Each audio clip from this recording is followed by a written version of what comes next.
आपको जानकारी है ना कि बीमारी किस तरह की है करके। क्या बोल रहे हैं ये? कान वान है?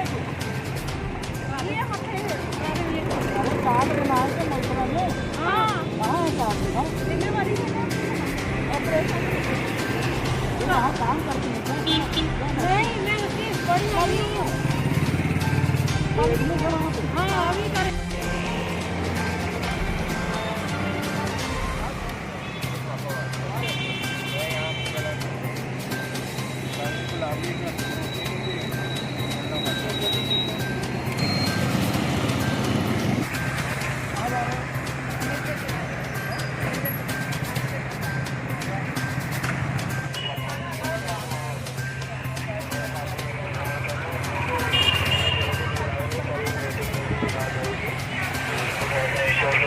साइड में साइड में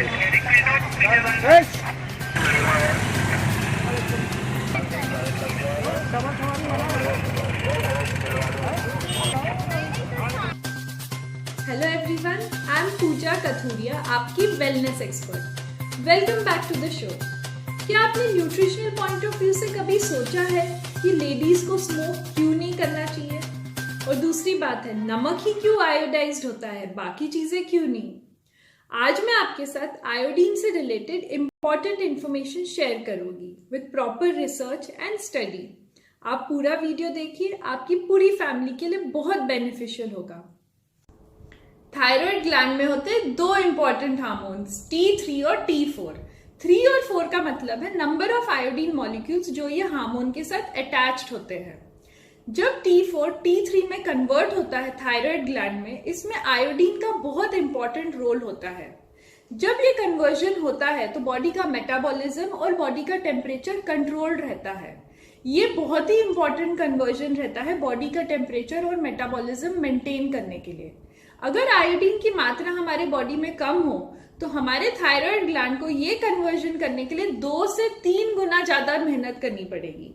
ये मेहनत करते करते हमारा थायराइड ग्लैंड सूज जाता है और इसकी वजह से बॉडी का मेटाबॉलिज्म भी लो हो जाता है और बॉडी भी फूल जाती है। सेकेंडली, प्रेग्नेंट मदर्स को आयोडीन ज्यादा रिक्वायर्ड रहता है compare to a normal person. इसका मेन रीजन है बच्चे का ब्रेन डेवलपमेंट आयोडीन पे बहुत डिपेंडेंट रहता है।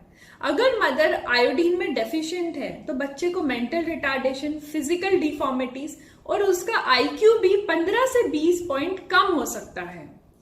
आयोडीन का सप्लीमेंट लेना बहुत इंपॉर्टेंट है ड्यूरिंग प्रेगनेंसी। आपको कैल्शियम, आयरन ये सब दिया जाएगा, पर आयोडीन के बारे में आपको कोई नहीं बताएगा। बच्चे के ब्रेन डेवलपमेंट के लिए आयोडीन बहुत सपोर्ट करता है, उसके इंटेलिजेंस के लिए और ओवरऑल डेवलपमेंट के लिए। तो इसलिए आपने देखा है कि प्रेगनेंसी के बाद कई लेडीज को हाइपोथायरॉयडिज्म हो जाता है। ये इसलिए होता है क्योंकि बच्चा अपना न्यूट्रिएंट मदर से ले लेता है और ये मदर के अंदर एक डेफिशिएंसी कॉज कर देता है।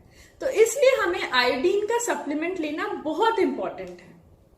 थर्ड पॉइंट है, आयोडीन लेडीज के रिप्रोडक्टिव ऑर्गन्स को सपोर्ट करता है। अगर हमारे बॉडी में आयोडीन की डेफिशिएंसी है तो हमें ब्रेस्ट कैंसर और यूट्रस कैंसर के चांसेस बढ़ जाते हैं। अब मैं आपको बताऊंगी कि हमें स्मोकिंग क्यों नहीं करना चाहिए। स्मोकिंग यानी सिगरेट्स में टोबैको होता है। टोबैको का इंपॉर्टेंट कंपोनेंट होता है साइनाइड। जब हम स्मोक करते हैं तो साइनाइड आयोडीन की मात्रा को कम कर देता है बॉडी में, और ऑलरेडी अगर हमारी बॉडी में आयोडीन कम है तो आप सोच सकते हो इसका नतीजा क्या होगा। आयोडीन हमारे सलाइवा ग्लैंड को भी सपोर्ट करता है। सलाइवा यानी कि थूक बनाने में हेल्प करता है मुंह में। अगर हमारे में डेफिशिएंसी है तो माउथ में ड्राइनेस हो सकती है। तो जिन लोगों में आयोडीन की डेफिशिएंसी होती है उनको पूरा दिन थकावट महसूस होती है, सुबह उठते ही थके हुए रहते हैं, और ये सारी चीजें स्लोली डिप्रेशन, एंजाइटी और मेंटल डिसऑर्डर्स में कन्वर्ट हो जाती है क्योंकि इंसान थका हुआ है, उसकी नींद भी ठीक नहीं हो रही है, मेटाबॉलिज्म पूरी तरह से डिस्ट्रॉयड है। तो इसका रीजन है आयोडीन की डेफिशिएंसी।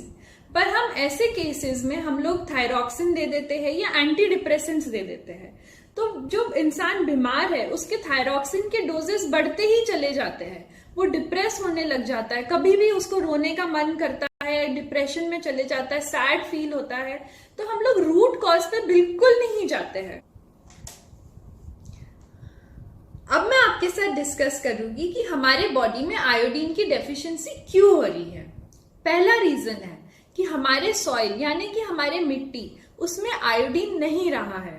हमने सॉइल को पल्यूट कर दिया है तो आयोडीन की मात्रा कम होती जा रही है, तो इसलिए हमारे सब्जियों में आयोडीन नहीं होता है।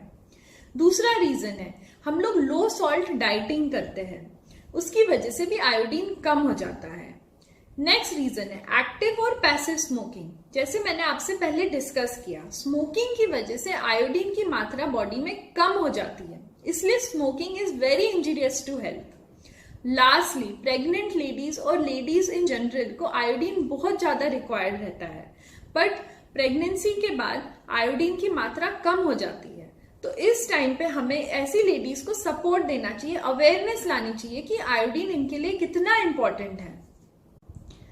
अब आपको समझ आ गया होगा कि आयोडीन जो एक ट्रेस मिनरल है वो कितना इंपॉर्टेंट है बच्चों की मेंटल हेल्थ के लिए, उनकी आईक्यू डेवलपमेंट के लिए, अडल्ट्स में डिप्रेशन और एंजाइटी प्रिवेंट करने के लिए, अडल्ट्स में थायराइड प्रिवेंट करने के लिए और लेडीज के कैंसर प्रिवेंट करने में। ये सारे केसेस 50 to 70% रिड्यूस हो जाते हैं अगर हमारे डाइट में प्रॉपर अमाउंट ऑफ आयोडीन हो। अब आप सोच रहे होंगे कि हम अपने डाइट में आयोडीन कैसे लें। सबसे रिच सोर्स होता है आयोडीन का सी यानी कि समुद्र के नीचे जो मिट्टी होती है, समुद्र का पानी होता है, उसमें बहुत ज्यादा आयोडीन होता है। अभी मैं आपके साथ एक फैक्ट डिस्कस करूंगी। जापानीज पीपल हमसे 100 टाइम्स ज्यादा आयोडीन कंज्यूम करते हैं। इसकी वजह से इनमें थायराइड केसेस, कैंसर केसेस बहुत कम है। ये लोग आयोडीन सी फूड और सी के नीचे उगने वाले जो प्लांट्स होते हैं उसको खाते हैं। इसकी वजह से इनके आयोडीन लेवल्स बहुत अच्छे रहते हैं। तो सी के नीचे उगने वाले प्लांट्स में आयोडीन होता है और उसके साथ साथ बाकी ट्रेस मिनरल्स भी होते हैं। इसको कहते हैं सी केल्प। अगर हम सी केल्प नहीं खा सकते हैं जैसे जापानीज खाते हैं तो इसके वेजिटेरियन सप्लीमेंट्स भी आते हैं। बाकी आयोडीन के सोर्सेस है एग्स, कर्ड्स और स्ट्रॉबेरी। तो ये सब लेके हम अपनी आयोडीन डेफिशिएंसी को ठीक कर सकते हैं। हर एक मेटाबॉलिक डिजीज के पीछे कोई ना कोई न्यूट्रिशनल इम्बैलेंस जरूर होता है। अगर आपको या आपके परिवार में किसी को ओबेसिटी, डायबिटीज या थायराइड जैसे इश्यूज हो और आपको मेडिकेशन से फर्क नहीं दिख रहा है तो आप हमारे हेल्थ टीम को कांटेक्ट कर सकते हो। आप हमें इस नंबर पे कांटेक्ट करिए। अगर आपको ये वीडियो अच्छा लगा तो प्लीज लाइक, शेयर और सब्सक्राइब करिए। Thank you.